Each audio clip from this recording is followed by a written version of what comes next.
Hello, it's Leslie here from Hungry Heavy Crafts, and today I have a bonus video for you guys.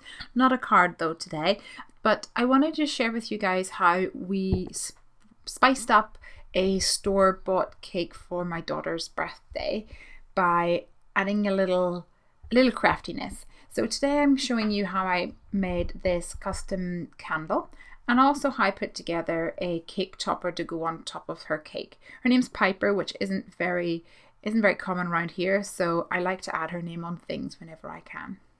So I picked up a plain candle at a local grocery store. This one was white and silver, which was actually quite nice to start off with, but a lot of the ones that you normally get can be quite bold colours. But the accents and the colours for the theme for party was pink and blue and purple and pastel tones with golden accents. So very simply, I took out some gold glitter glue. This is actually Piper's glitter glue, and I went round the outside edge of the number 5 and covered over that silver. Then I went through all my crafty stash, went through all my jars of buttons and picked out a couple of buttons and embellishments like gems that I thought would work well and tie in with the colour theme of the party.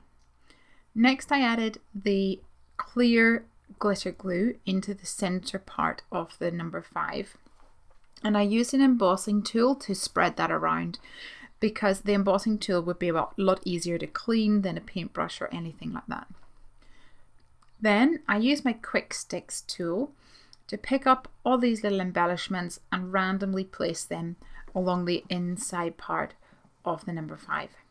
The hardest part of this project was not putting my finger into the wet glitter glue, but once I'd put all the little gems and things in place, I simply set it to the side and left it overnight.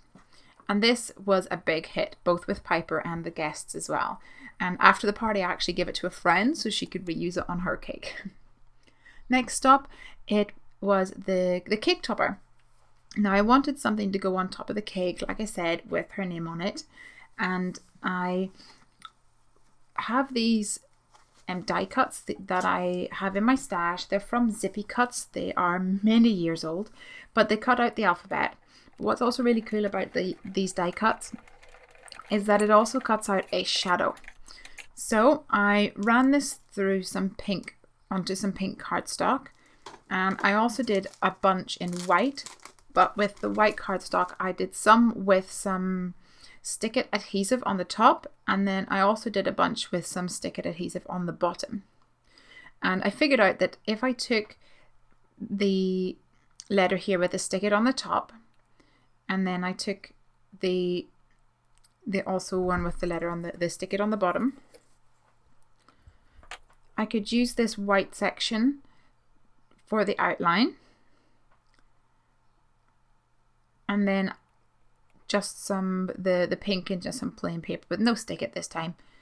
I could push that into the hole in the middle to create my word and Piper's name. So I did that with all 5 letters and then moved on to the rest of the project. I have some paper straws here. I think I bought these from eBay. They are made out of paper, but they're really quite sturdy. And for string I'm using this crochet thread, and because these are made out of paper I can use a pokey tool or piercing tool to pierce a hole into near the top of these, about 1 centimeter down from the edge.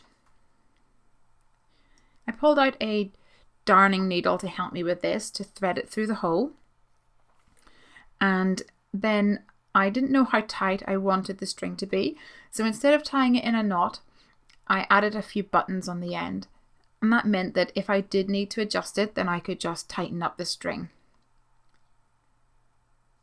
I wanted to have 3 layers to my pennant or banner, so I'm taking that same string and looping it back to the left and using the needle then to poke a hole on this left hand side, and then I tied a very loose knot around it just to keep it in place.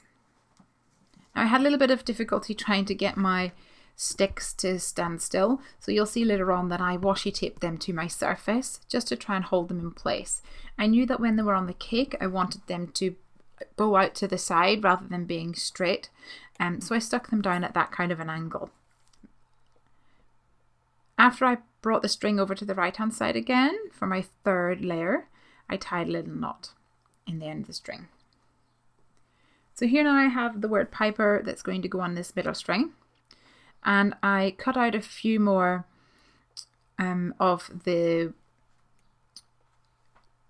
alphabet die cuts with some thick white cardstock, and I stuck one underneath the wire and the string and one on top. So the string is sandwiched in between two layers. It gives a nice professional finish from the back, and it's nice and sturdy as well. To add a little bit more colour, I have stuck down some strips of coloured cardstock and also some of this gold washi tape, and then cut a little fishtail into the end of each of these just to make it a bit more whimsical. And I've done some in thicker widths, and some like this gold one here is in a nice thin width, just to mix things up really. I already had this little guy coloured in. This little bunny is from the Simon Says Stamp Baby Party Animal stamp set, and I wanted to use him on the project, but he needed a friend, so I've also stamped the little kitty. I'm using some Copic markers to colour this in, and for the banner and the balloon I've just added a little bit of the purple and the teal colours as well.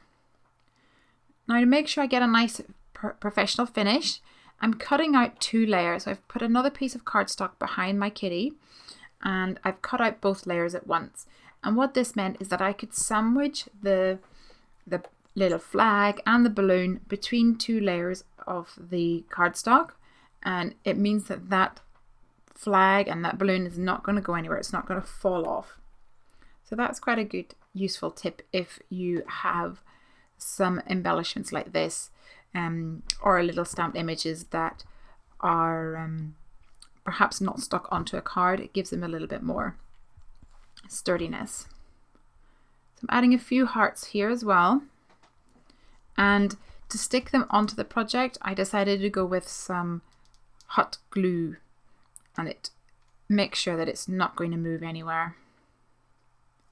Once I had glued them in place, that was the whole project done really, and it was ready to go in the cake. The straws themselves actually stayed up really well. They're quite sturdy. I had thought about putting cocktail sticks into the middle of them if it wasn't going to be sturdy enough, but luckily it stayed up perfectly fine. Thanks very much for joining me, and a big shout out to Elizabeth Boyle Photography, who took some of the photos of the party whilst I was in full parental party mode. Have a great day. Thanks for watching. Please do give me a thumbs up if you liked the video, and hop on over to hungryhappycrafts.com for more of my craftiness. Bye. Have a great day.